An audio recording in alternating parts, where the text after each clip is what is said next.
ويل كان طفل شكله وحش ومالوش لازمة وفقير لدرجة تقطع القلب، وبالصدفة صحيت جواه قوة أسطورية تقدر تمسح البشرية كلها من على وش الأرض. بس رغم كل ده فضل مخبي قوته وعايش كأنه عيل طبيعي جدا. وفي ليلة هو راجع شقته لوحده جهز لنفسه لقمة ياكلها، بس من كتر التعب نام قبل ما يمد ايده في الأكل. لما فتح عينه تاني لقى قدامه عزومة تانية خالص، بص في طبق وبعدين بص لوشه في لمعة الطبق لقى ملامحه متغيرة تماما، بقى طفل صغير في عالم تاني خالص وحواليه مزيكا وناس بتهيص. في الأول افتكر نفسه سافر بره، بس لاحظ إن الكل بيتكلم ياباني. هنا قال لنفسه أكيد ده حلم، بس الحلم كان حقيقي زيادة عن اللزوم، خصوصا لما داق الأكل وأول ما لمسه حس بطعمه فعلا. غمض عينه وهو بيحاول يفوق، بس سمع صوت بينادي عليه وعايزه يقوم. راجل عجوز صحاه وقال له قوم عرف نفسك للضيوف، وخرجه لمجموعة ناس وقال له اتكلم. واللي بقى اسمه دلوقتي شينجو كان مرعوب من نظرات الكبار ليه. في اللحظة دي دخل ولد أكبر منه شوية اسمه إيريك وعرف الناس عليه إنه أخوه الصغير، وقال إن اسمه الكامل طويل، فكلهم بيدلعوه بويل. إيريك قعد جنبه وسأله أنت كنت سرحان في إيه؟ ولما ويل ما عرفش يرد إيريك قال له بما إنك عندك 5 سنين بس أنا هفهمك كل حاجة. النهاردة فرح أخونا الكبير كيرت على إيميلي بنت الراجل النبيل ماين. أبوهم تعب جدا عشان يلاقي عروسة كيرت وطاروا من الفرحة لما وافقت بنت ناس من الطبقة النبيلة تتجوزه. هنا ويل فهم إن عيلته هي كمان من الطبقة النبيلة. طول السهرة الناس كانت بتشرب وتهيص، وويل لسه بيحاول يستوعب جسمه الجديد والوضع الغريب ده، بس اللي طمنه إنه فاهم اللغة وعارف يقرأ اليافط والرسايل. ومن شكل الحفلة افتكر إن العيلة غنية، وبما إنه الابن الثالث قال لنفسه خلاص لا شيل هم الشغل ولا هم أكل، ومسك الشوكة وكمل أكل ولا كأن في حاجة حصلت. بس يا فرحة ما تمت. ثاني يوم الصبح ويل اتصدم من شكل الفطار، مفيش غير عيش ناشف ومقرمش وطبق شوربة صغير ملوش طعم. والأفظع إن عيلته كانت بتاكل الأكل ده وعادي جدا. بص حواليه لقى ورق الحيطة بيقع والترابيزة الخشب قديمة ومتدشدشة. لما إيريك رجع من الصيد ويل سأله وهو مستغرب مش إحنا لسه عاملين حفلة قد كده امبارح؟ ليه قلبنا شحاتين كده النهاردة؟ إيريك رد عليه وقال له يا حبيبي إحنا ما كانش ينفع نبان غلابة قدام معازيم الفرح، كان لازم نرسم البرستيج ونبين إننا ولاد ناس، لكن الحقيقة إحنا فقراء جدا، والحيطان المشققة دي كنا مدارينها بالستاير، والأكل النظيف ده كان ليلة الفرح وبس. ودلوقتي كل حاجة رجعت لأصلها، عيش ناشف وشربة مية. والحاول يواسي نفسه وقال ماشي أنا الابن الثالث لعيلة نبيلة، يعني أكيد هورث حتة أرض صغيرة أسند نفسي بيها. بس الصدمة جت لما إيريك عرفه على أخوه هيلمت، وبعدها بشوية وصل أخين كمان بول وهيرمان، وإيريك كمان قال له إن في أخين تانيين ما جوش الفرح أصلا. هنا ويل عرف الحقيقة المرة، هو مش الابن الثالث، ده الابن الثامن لعيلة نبيلة على الحديدة. بدأ ويل يحاول يفهم هو فين بالظبط. عرف انه في مملكة اسمها هيلمت والعاصمة بتاعتها زحمة جدا، لكن هم عايشين في منطقة ريفية بعيدة ومنعزلة ما فيهاش غير 800 بني آدم، وهو الابن الثامن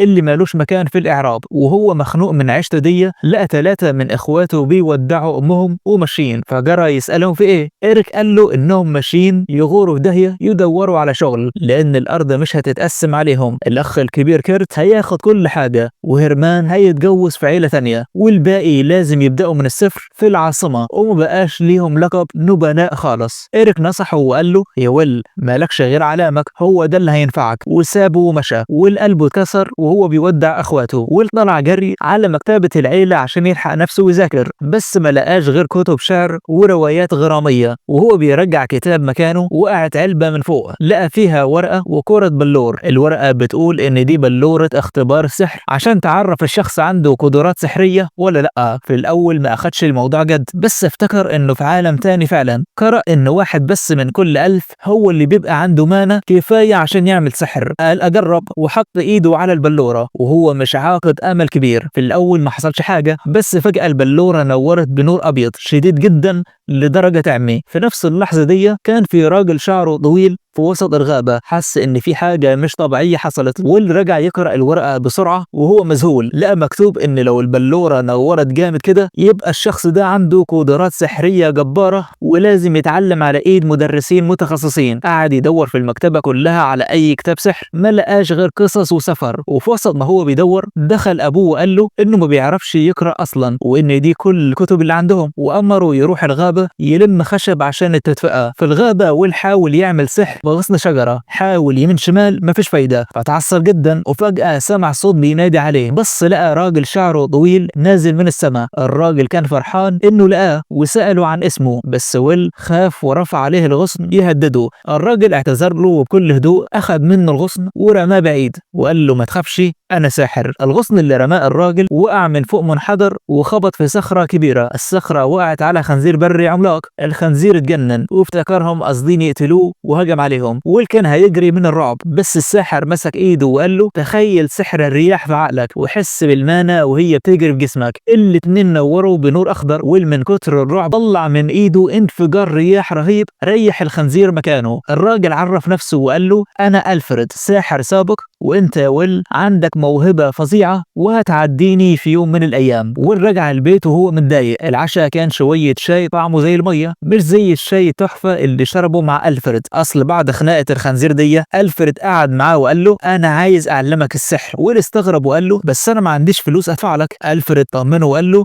مش عايز فلوس، انا كل اللي محتاجه تلميذ شاطر زيك. بس قبل ما يبدأوا ألفريد حذره إياك حد يعرف إنك بتعرف تعمل سحر، لو الناس عرفت بموهبتك هيحاولوا يخليك أنت زعيم العيلة مكان أخوك الكبير كيرت، وده هيعمل مشاكل وفتنة بين الإخوة. ويل ما كانش فاهم قوي التعقيدات دي، بس ألفريد فهمه إن السحر قوة جبارة فوق خياله، فويل وعده إنه هيفضل ساكت. بدأ التدريب بجد، وأول درس كان تطابق القدرة. لازم ويل يضبط طاقته المانا مع حد أقوى منه. مسكوا ايد بعض وبدأت الطاقة تلف في جسمهم. ويل انبهر بقوة ألفريد، لكن الصدمة كانت عند ألفريد نفسه. ويل مش بس جاراه في القوة، ده عداه بمراحل ولسه ما وصلش لآخره. ويل طالع غول سحر حرفيا. في البيت الأب لقى بلورة السحر مكانها متغير، استغرب بس ضحك وقال لكيرت تلاقي ويل كان بيجرب وفشل وجاله إحباط. وكيرت قعد يضحك معاه وهو فاكر إن أخوه الصغير مالوش في السحر. وهم بيضحكوا كان ويل في الغابة بيتعلم سحر النار، وفي كام يوم بس بقى محترف. ألفريد كان بيجيب له خضار من الجبل عشان لما يرجع البيت يقول لأهله إنه كان بيجمع خضار ومحدش يشك فيه. بس كيرت قلبه ما كانش مطمن، سأل ويل أنت جبت الخضار ده منين؟ الأب لاحظ ان النوع ده ما بيطلعش غير في الناحية التانية من النهر ومفيش كوبري هناك. يعني ايه؟ هل ويل طار مثلا؟ الاب ضحك واعتبرها نكتة، بس كيرت بدأ يشك بجد ان اخوه وراه سر كبير. بعد كام يوم ويل وألفريد كانوا طايرين في السماء، ويل بيتعلم سحر التتبع. اصطاد عصفور بسحره وقعدوا يشووه واكلوه. ويل طلع ازازة شطة واداها لألفريد، بس الغريب ان ألفريد اكلها ولا كأنها شطة اصلا. ألفريد حذره يدخل جوه الغابة قوي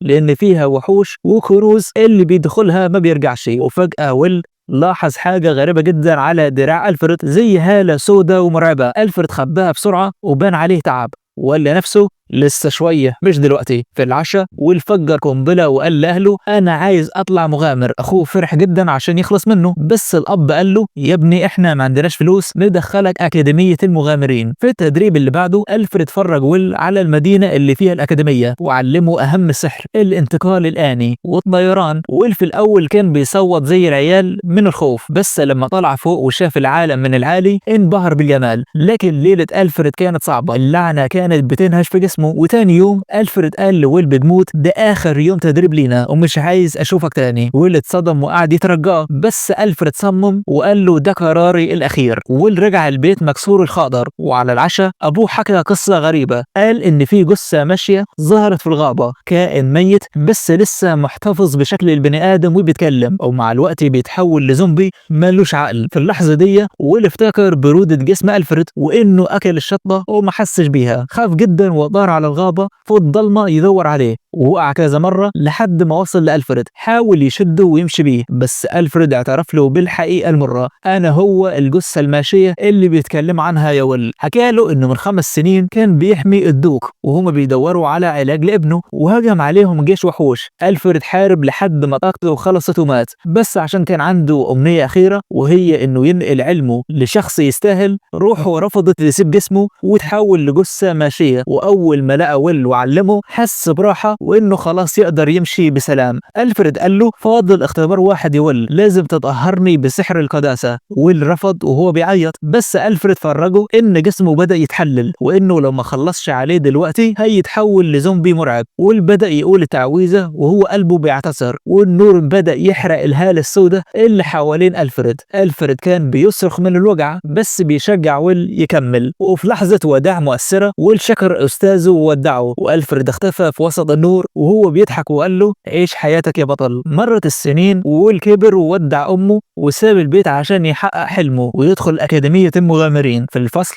اتعرف على بنتين، لويس وإينا، وكان في استمارة لازم يملوها عشان يعملوا فرق. ويل كان قاعد لوحده والكل خايف يقرب منه لأن إشاعة قوته الجبارة سبقت أفعاله، لدرجة إن المدرس نفسه قال: أنا ما عنديش حاجة أعلمها للولد ده. واحد اسمه إيروين كان مراقبه وافتكر إن ويل بيقيم الطلاب عشان يختار الأنظف فيهم. إيروين ولويس وإينا قرروا يثبتوا نفسهم قدامه عشان يرضى يضمهم لفريقه. وفي يوم الصيد الكل طالع في مجموعات إلا ويل. إيروين قال لزميلاته: لازم نصطاد أكتر منه عشان يحترمنا. بعد كام ساعة فريق إيروين رجع ب3 خنازير برية وهم فخورين بنفسهم. دخل ويل وفتح شنطة السحر بتاعته اللي أخدها من ألفريد وقعد يطلع وحوش وحيوانات لحد ما ملأ الترابيزة. الكل اتصدم وعرفوا إن الفرق شاسع. بالليل إيروين حكى للبنات إنه حاله من حالهم، هم مش الأبناء الأكبر في عيلتهم، وعشان موهبتهم كانت أكبر من أخوتهم أهاليهم بقوا يتجنبوهم ويحرجوا منهم. عشان كده هم عهدوا نفسهم إنهم يثبتوا وجودهم. تاني يوم ال3 دخلوا الغابة العميقة واتحصروا من قطيع دياب وكانوا هيموتوا خلاص، لولا إن ويل كان قريب وبحركة واحدة عمل سور صخري جبار حماهم. العيال اعتذروا لويل وقالوا: إحنا كنا بنحاول نثبت كفاءتنا بس، وإنت طلعت في ليفل تاني خالص. وفجأة المدرس دخل وقال لهم: الدوك باعت ليكم دعوة لحفلة كبيرة في القصر بتاعه. في الحفلة الكل كان مبهور بالقصر، بس كان واضح إن الدوك مش عايز يشوف حد غير ويل. الدوك أماديوس دخل وراح لويل وعزموا على اجتماع خاص، بس ويل عمل حركة جدعنة وصدم الكل لما قال: مش هروح لوحدي، لازم فريقي يجي معايا. وشاور على لويس وإينا وإيروين، ومن هنا بقوا رسميا فريق واحد. في الاجتماع ويل قابل بران ساحر القصر اللي طلع هو كمان أستاذ ألفريد زمان. بران عرف إن ويل هو تلميذ ألفريد لما شاف الشنطة السحرية معاه. ويل حكى له اللي حصل وإنه طهر روحه وسابها تمشي بسلام. بران شكره جدا ورجع لويل كل الحاجات اللي كانت في الشنطة، وكمان الدوك كافئوا ب1000 قطعة ذهبية وقصر كبير بالكل ألفريد. ويل لقى نفسه في قصر لوحده فحس بالوحدة وقال: ظن يجي أصحابي يعيشوا معايا. وفعلا بقوا شلة واحدة. بعد فترة الفريق ركب سفينة طائرة عشان يروحوا يحضروا فرح إريك أخو ويل. وهم في الجو السما صافية فجأة الغيوم اسودت وظهر كائن مرعب، تنين العظام. الركاب جالهم حالة رعب والسفينة كانت هتتحطم. الساحر بران كان موجود بس قال: انا ما اقدرش اهزمه، السحر بتاعي مش بيأثر في الكائنات الميتة، مفيش غير واحد بس هو اللي بيقدر. وبص لويل، ويل في الاول اتردد بس بران شجعه. ويل طار في الجو وقابل التنين وجها لوجه. التنين نفخ عليه دخان اسود سام، بس ويل عمل درع حماية وحمى السفينة كلها وبدأ يجمع طاقته كلها في سحر القداسة اللي علمه له ألفريد. الضربة كانت جبارة،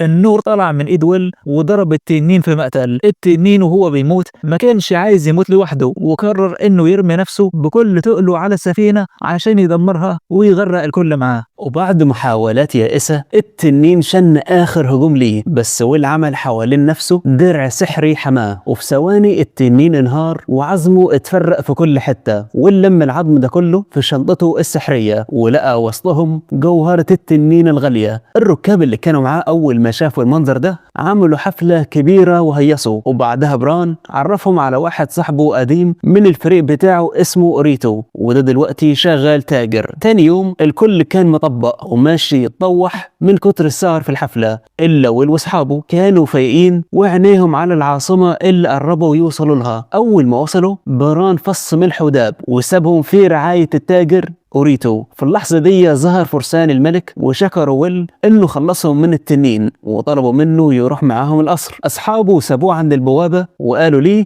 إحنا هنسبقك على بيت إيريك. دخل ويل مع أوريتو عشان يقابلوا الملك، وهناك الملك أنعم على ويل بلقب برون من الدرجة السادسة مكافأة ليه على شجاعته. في بيت إيريك بران والباقي كانوا قاعدين يتكلموا في موضوع ترقية ويل المفاجأة دي، وإيريك ما كانش مصدق نفسه إزاي أخوه الصغير يبقى رتبته أعلى من أبوهم. اللقب ده كمان هيخلي ويل يقدر يفتح لنفسه سلالة نبلاء جديدة خالص. أصحابه خافوا ليشوف نفسه عليهم ويبطل يغامر معاهم، بس بران طمنهم وقال لهم إن الألقاب دي مش هي اللي هتقيده. في الوقت ده في القصر ويل كان خلاص جاب آخره، النبلاء هناك نازلين تقطيع في بعض على تمن عظم التنين والجوهرة اللي جابها. واحد عايز ينزل السعر للأرض والتاني عايز يرفعه للسماء، لحد ما هول الكاهن دخل وخلص ويل من الدوشة دي وقال للنبلاء اشتروا الحاجة بتمن عادل وخلصونا. أوريتو فهم ويل إن كل اللي واقفين دول عايزين يسحبوه لصفهم، من أول التاجر اللي عايز المصلحة لحد هول اللي نفسه يضمه للكنيسة. أول ما ويل حط رجله برا القصر لقى واحد في وشه عمال يصرخ ويشوح برمح. أوريتو قال له ما تقلقش،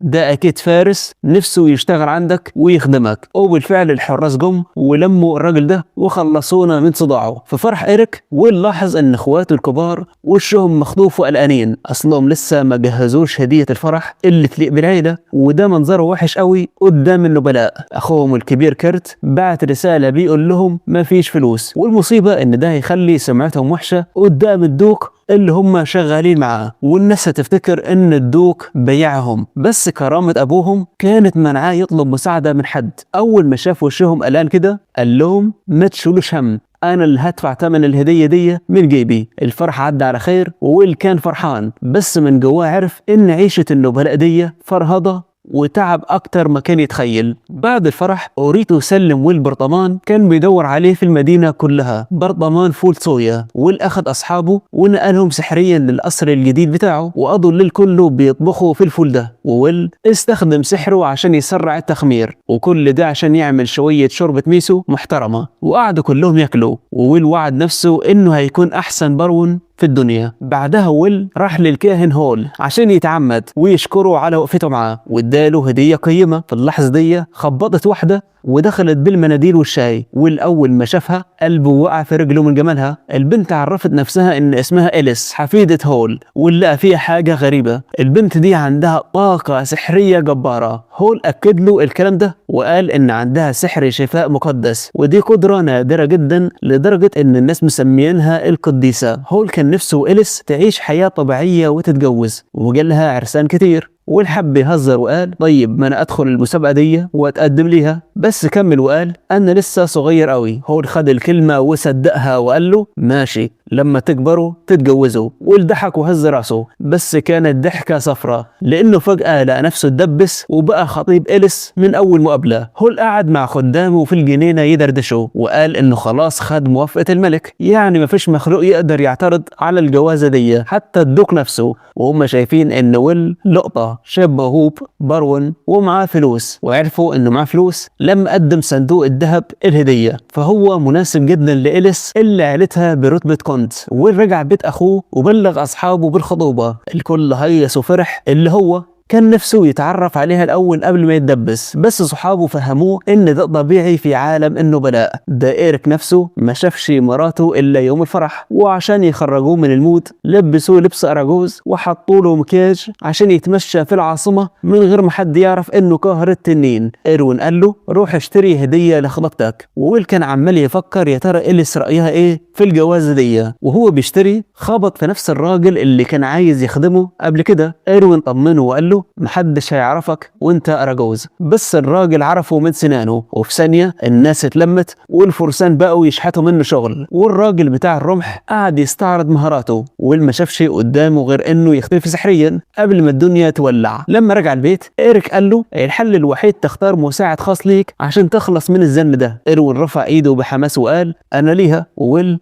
وافق في ثانية. إيروين اتصدم انه تعين بالسهولة دي وفضل واقف مكانه مذهول. ويل اخذ الهدية وراح قصر عيلة هول مستخبي ودخل من غير ما حد يشوفه، بس إليس شافته، اخذ ايدها واستخبوا فوق السطح، طلع لها بسكوت كان اشتراه بس كانت فعص من الجري. سألها عن الخطوبة، إليس ابتسمت وقالت انها مبسوطة لان جدها اختار ليها بطل زي ويل. في البيت إيروين كان عمال يغيظ البنات لويز وإينا ويقول لهم انه بقى المساعد الاول. هم اتغاظوا وقرروا يبقى جواري لويل عشان يبقوا اعلى من إيروين. لويز حاولت تغريه بلبس جديد وحركات غريبة، بس ويل ما كانش فاهم حاجة وعدى من جنبها ولا كأنه شايفها. تاني يوم ويل وإليس خرجوا مع بعض واشترى ليها خاتم بسيط بس طلع غالي جدا لانه معمول من حجر سحري بيخزن طاقة. ويل حس ان إليس هي الوحيدة اللي بتعامله كإنسان مش كبطل مشهور، وهي كمان ارتاحت ليه جدا. فجأة الملك طلب ويل تاني عشان يقتل تنين قديم اسمه جريور اللي كان سادد طريق التنمية، وبعت معاه أرمز ساحر القصر اللي شكله زي المصارعين بس سحره جبار. إيروين لقى نفسه بالصدفة بقى قائد الجيش المؤقت اللي هيحمي القرى من الوحوش اللي هتهرب من التنين، وكان خايف جدا لان دي اول معركة حقيقية ليه. بس إليس راحت معاهم عشان تعالج المصابين ورفعت روحهم المعنوية. عند الفجر ويل وبران وأرمز وقفوا قدام جحر التنين الاخضر العملاق. أرمز ما رماش كلمة، حول جسمه لدرع جبار وشال شاكوش عملاق وطار زي الصاروخ ولبس في دماغ التنين نزله الارض. ويل اتصدم من قوته، بس بران قال له فوق يا ويل، ارم سحره بيخلص بسرعه ولو خلص هيموت، هو بس هيثبتهولك وانت تخلص عليه. وفعلا ويل اداله الضربه القاضيه والتنين ودع. في المعسكر إليس كانت قلقانه على ويل. إيروين حاول يهديها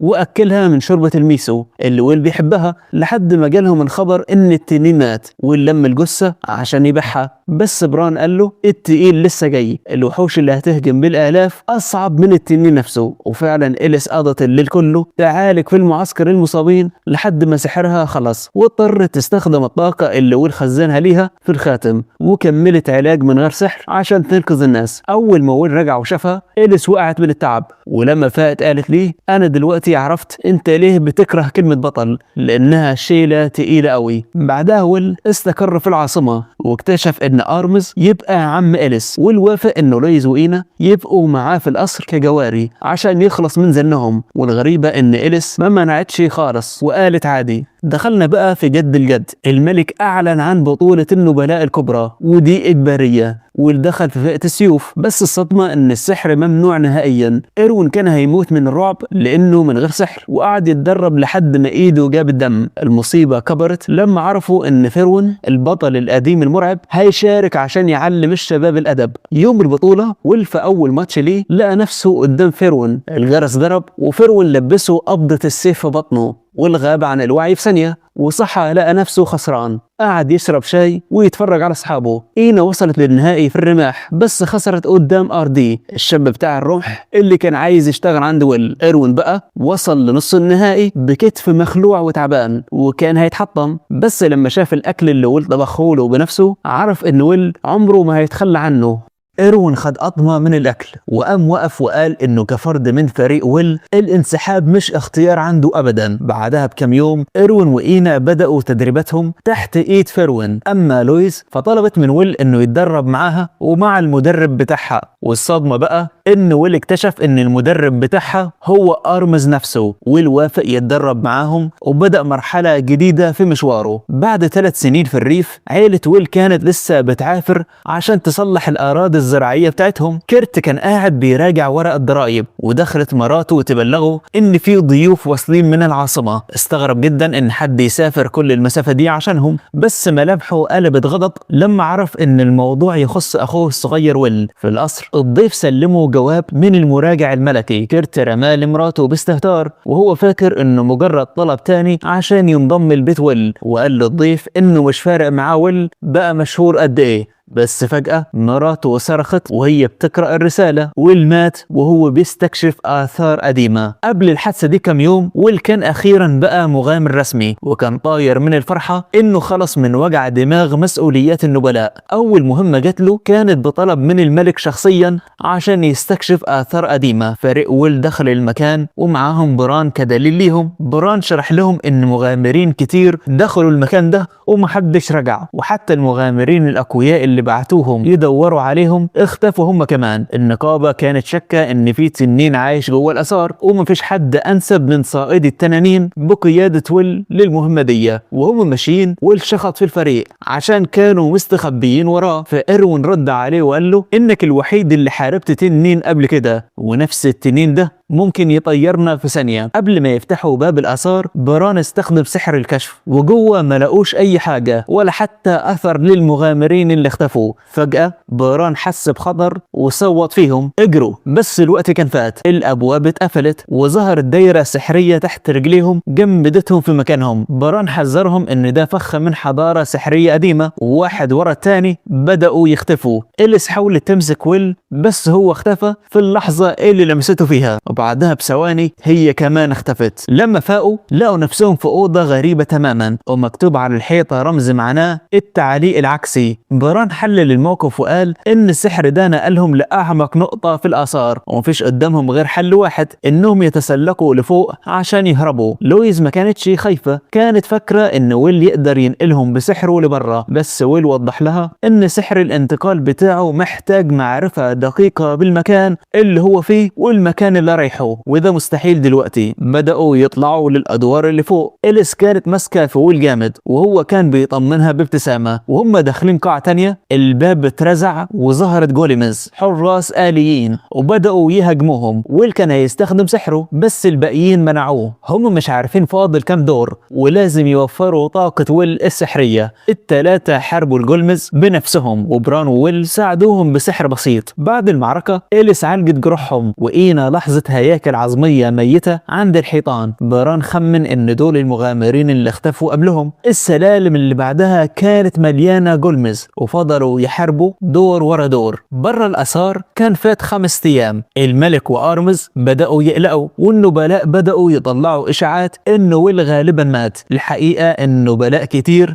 كانوا فرحانين في موته، ولما الكاهن عدى من قدامهم مثلوا انهم قلقانين على حفيدته إليس، بس هو ردهم بكلمة واحدة: ويل وإليس لسه عايشين. في الوقت ده كان في نبيل اسمه روكنز واقف بيسمع الكلام. السر وراء إشاعة موت ويل كان نبيل واطي عايز يترقى لمنصب مفوض، وهو اللي بعت الرسالة لكرت أخو ويل يبلغه بموته، عشان كان طمعان ان لقب ويل ينتقل لولاد كرت وبكده يسيطر عليهم. جوه الآثار الفريق كان جاب اخره بعد 5 ايام حرب متواصله. ويل كان بيحاول يفرفشهم وهو بياكل مع إليس، وكانوا بيناموا ساعتين بس بالتبادل عشان يفضلوا صحيين للجولمز. في القاعه اللي بعدها إروين بدأ يفقد الامل ويخاف يموتوا هنا، بس إليس شجعته وهو حلف انه مش هيموت قبل ما يهزم فان في يوم من الايام. وقبل ما يدخلوا الدور اللي بعده إليس قالت لويل انها ندمانه ان هي ما اتجوزتهوش بدري قبل ما يموتوا. كلامها ده حرك فيه الحماس وكملوا. دخلوا قاعة واسعة وفاضية تماما، مفيش جولمز، بس بران كان حاسس ان فيه غدر، وفعلا شاف تمثال ضخم جدا بدأ يتحرك ويفرد جناحاته. تنين جولمز. بران عمل درع سحري فورا والتنين بدأ الهجوم. في نفس الوقت بدأت جولمز صغيرة تطلع من ابواب جانبية وتهجم على إينا. ويل وبران ركزوا مع التنين، وإروين ولويز حاربوا الجولمز اللي محوطاهم من كل حتة. إليس كانت بتعالج إينا باستماتة لحد ما خلصت كل طاقتها السحرية، حتى اللي شايلاها في الخاتم السحري بتاعها. ويل عرف ان لو الموضوع طول طاقتهم هتخلص والتنين هيخلص عليهم، فخد قراره: انا اللي هخلص على التنين ده بنفسي. بران كان شاكك انهم يقدروا يخترقوا جسم التنين، بس وثق في ويل واداله اخر نقطة مانع عنده. ويل واجه نفس التنين القوي بسحره، وبران وقع من التعب وهو شايف في ويل صورة ألفريد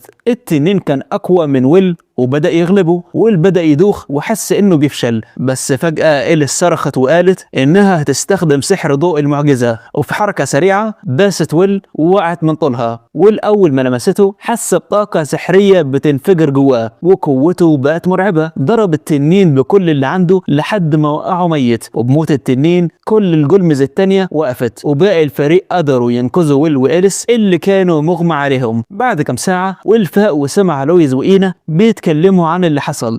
اكتشف ان سحر ضوء المعجزة بيرجع القوة البدنية وساعات المانا، بس مش محتاج بوسة ولا حاجة. يعني إليس استغلت الفرصة عشان كانت خايفة تموت من غير ما تبوس الراجل اللي بتحبه. ويل وإليس اتجمعوا مع بران اللي كان بيعاين المكان، واكتشفوا ان اللي بنى المكان ده ساحر قديم مشهور بصناعة الأدوات السحرية، والآثار دي كانت اختبار للي يستحق ورثه. إروين نادى عليهم وهو مبهور. لقوا ترسانة سفن ضخمة فيها سفن طائرة قديمة. السفن دي كانت هي الأصل اللي المملكة خدت منه تصاميم السفن الحديثة. إروين داس على زرار فحيطة انفتحت، وأخيرا لقوا طريق الخروج عشان اكتشفوا ال7 سفن والكنوز اللي معاهم. كل واحد في فريق ويل خد مكافأة 2 مليون عملة ذهب، مبلغ يخليهم ما يتعاملوش مع الفلوس تاني طول عمرهم. ويل بلغ أرمز إن هم هيسيبوا العاصمة ويركزوا مغامرتهم في الدوقية. أرمز وعده إنه هيجيب الواطي اللي طلع إشاعات موته، وويل استغرب جدا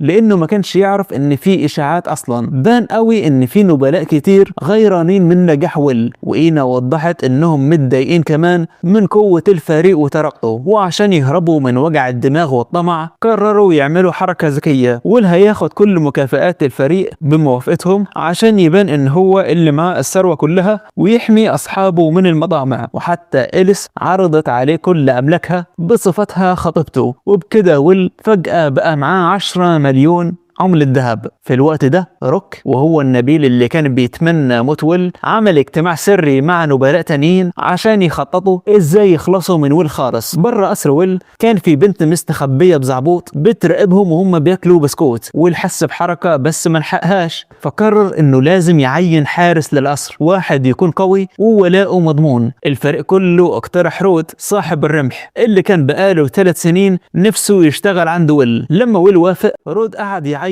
من كتر الفرحة. البنت الجاسوسة حاولت تراقبهم تاني وهم بيتغدوا، بس المرة دي الفريق كله حس بيها. رود حلف انه هيجيبها ونصح ويل يسيب العاصمة بسرعة، بس ويل قال انه وراه حاجة اخيرة لازم يعملها. ويل واصحابه راحوا نقابة السحر عشان يشوفوا سحر الانتقال اللي اكتشفوا. لوكاس سيد النقابة وراهم دايرة سحرية جديدة بتستدعي اي حاجة يتخيلها الساحر، وجربها وبدل ما يتخيل حاجة مفيدة اتشتت بكلامهم عن الحرامية، فاستدعى لبس ساحرة بالغلط. الساحرة اللي ظهرت ادته قلم على وشه، جرب تاني وطلع ضوء قوي جدا واستدعى حاجة ضخمة. الجاسوسة شافتهم هم خارجين من النقابة ومعاهم عربية نقل عملاقة وحاولت تلحقهم، بس ويل استخدم سحر الانتقال واختفى في ثانية. ويل عمل حفلة وداع كبيرة لكل الناس اللي وقفوا جنبه، الدوق، أرمز، بران والكاهن، وطلع مفاجأة العزومة تونة سوشي. دي الحاجة اللي استدعاها من نقابة السحر، علمهم ازاي ياكلوه بصلصة الصويا اللي فضل يطور فيها 3 سنين، والكل انبهر بالطعم. في وسط الحفلة رود بلغ ويل ان روك هو اللي طلع اشاعة موته عشان يضرب اخوه روكنز ويخلي ولاد كيرت يورثوا ويل فيبقى ليه كلمة عليهم. بس رود